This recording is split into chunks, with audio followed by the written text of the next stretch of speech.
Hello बच्चों, चलिए प्रश्न पढ़ते हैं। यदि एफ एक्स बराबर एक्स की घात दो, यदि एक्स छोटा है या बराबर है एक के एक्स घात दो माइनस एक्स प्लस एक, जब एक्स बड़ा है एक से, तो सिद्ध कीजिए कि फलन एफ एक्स बिंदु एक्स बराबर एक पर अवकलनीय नहीं है। तो मुख्य अवधारणा। तो देखो, हमारा जो प्रश्न है वो अवकलनीयता से संबंधित है।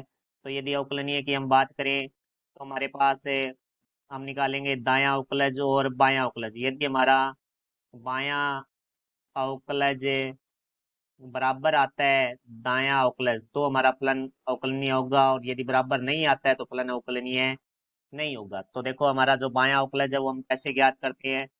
बायां अवकलज वो हमारा होगा एफ डैश ए माइनस माइनस है, वो बाएं अवकलज को दर्शा रहा है। ए वो मान है जिसपे हमें अवकलनीय जांच करनी है। तो limit h tends to zero f a minus h minus f a बटा में माइनस एच। एच बहुत ही छोटा मान है जो लगभग जीरो के बराबर है, परंतु जीरो नहीं है। इसी तरह हम अब दायां अवकलज निकालेंगे। तो दायां अवकलज बराबर होता है हमारा एफ डैश ए प्लस, बराबर प्लस है, वो दाएं प्लस को दर्शा रहा है। Limit h tends to zero f a plus h minus f a बटा में एच। अब हम फलन के बारे में बात करते हैं। तो फलन है हमारे पास एफ एक्स बराबर है एक्स की घात दो, जब एक्स छोटा है या बराबर है एक के, और एक्स की घात दो माइनस एक्स प्लस एक, जब एक्स का मान बड़ा है एक से। तो हमें एक्स बराबर है एक पर अवकलनीयता की जांच करनी है। तो देखो भाई, सबसे पहले हम निकालेंगे बायां अवकलज। तो हमारा जो बायां अवकलज होगा वो होगा एफ डैश एक माइनस, क्योंकि ए का मान हमारे पास यहाँ एक है।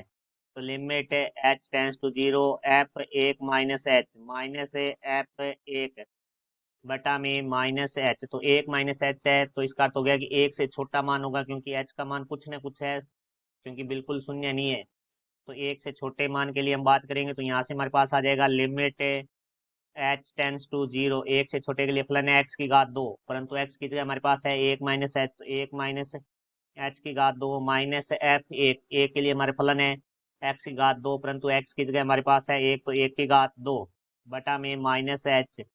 चूंकि ए माइनस बी की घात दो बराबर होता है हमारा ए की घात दो प्लस बी की घात दो माइनस दो ए बी। तो यहाँ से इस सूत्र का प्रयोग करेंगे तो हमारे पास आ जाएगा limit h tends to zero एक प्लस एच की घात दो माइनस दो एच माइनस एक है ही हमारे पास, बटा में माइनस एच। तो एक से एक हमारा कट जाएगा, तो यहाँ से आ जाएगा limit h tends to zero. बाकी के फलन में से हम माइनस एच बेनिश लेते हैं, तो यहाँ से आता है हमारे पास दो माइनस एच बटा में माइनस एच से माइनस एच कट जाएगा। तो यहाँ आ जाएगा limit h tends to zero दो माइनस एच। तो हम लिमिट रखेंगे तो यहाँ आ जाएगा दो माइनस जीरो बराबर हमारा दो। अब हम बात करेंगे दायां अवकलज। तो देखो भाई, हमारा जो दायां अवकलज है वो होगा एफ डैश एक प्लस, प्लस है वो हमारा दाएं अवकलज को दर्शाता है। Limit h tends to zero f एक प्लस एच माइनस एफ एक बटा में एच। तो एक प्लस एच है, इसका अर्थ हुआ कि एक से बड़े के लिए जो हमारा फलन है वो एक्स की घात दो माइनस एक्स प्लस एक है।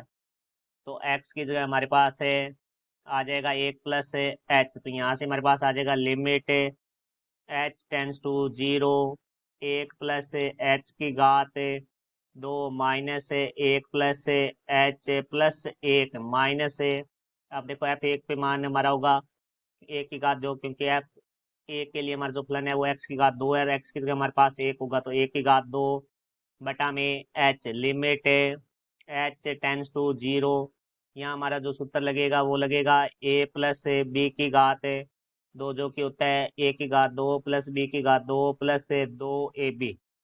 तो यहाँ से आ जाएगा एक की घात दो प्लस एच की घात दो प्लस दो एच, माइनस के अंदर गुणा करेंगे माइनस एक माइनस एच प्लस एक माइनस एक की घात दो बटा में एच। तो यहाँ देखो, एक की घात दो से एक की घात दो कट गया, एक से हमारा एक कट गया।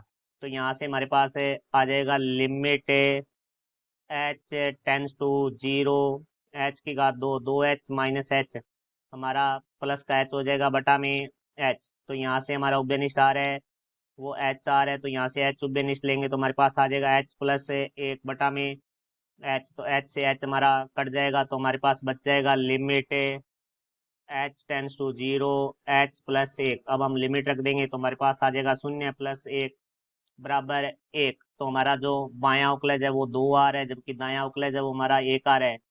इसका अर्थ हुआ कि हमारा बायां अवकलज बराबर नहीं है दायां अवकलज। तो इसका अर्थ हुआ कि हमारा फलन है वो अवकलनीय नहीं है, तो हम लिखेंगे x बराबर है 1 पर फलन अवकलनीय नहीं है। और यही हमें सिद्ध करना है। आशा करता हूँ समझ आया होगा। धन्यवाद।